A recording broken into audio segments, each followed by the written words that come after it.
Slike su potpisane od Gustava Klimta i Franca Mača i datirane u 1885. godinu. Sama demontaža slika je vrlo opasna za same slike i stresna za restauratore. Jako smo zadovoljni zato što je demontaža uspješno privedena kraju i još nam slijedi prenos slika u radionicu.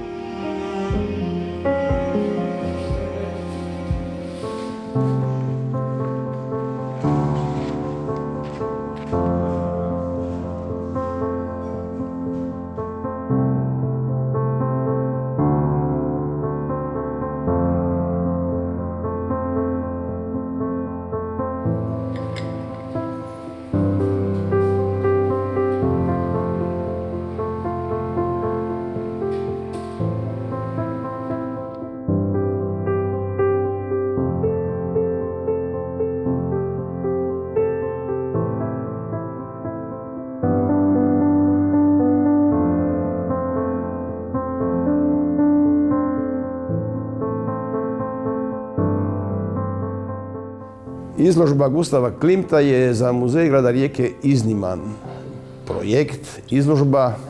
Dobit ćemo novu zgradu muzeja, baroknu palaču, slavni postav koga nikad nismo imali.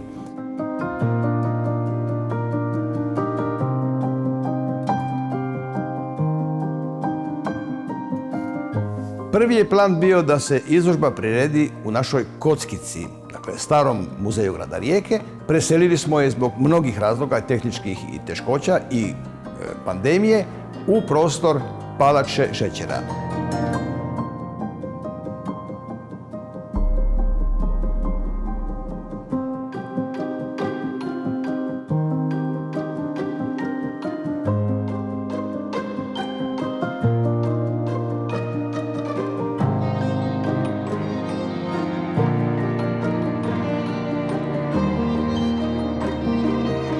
Posjetitelji izložbe imat će jedinstvenu priliku izbliza pogledati svih 9 slika impozantnih dimenzija.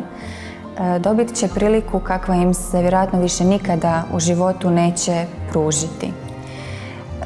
Otkrit će mnogobrojne detalje koje naprosto u kazalištu s udaljenosti od gotovo 20 metara nije moguće uočiti, a koji u stvari su njihovo pravo bogatstvo.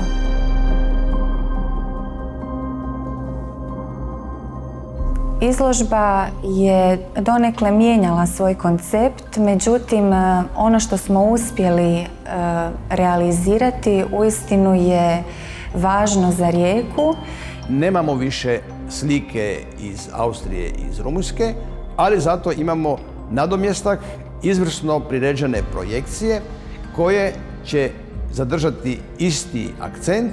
Dakle, izložba je i nadalje potpuno isto koncipirana, zove se Nepoznati Klimt, prikazuje mladog i starog Klimta i mislimo da će upravo ovaj produžetak tehnološki 21. stoljeća biti atrakcija koja će Klimta učiniti još boljim i još zanimljivijim.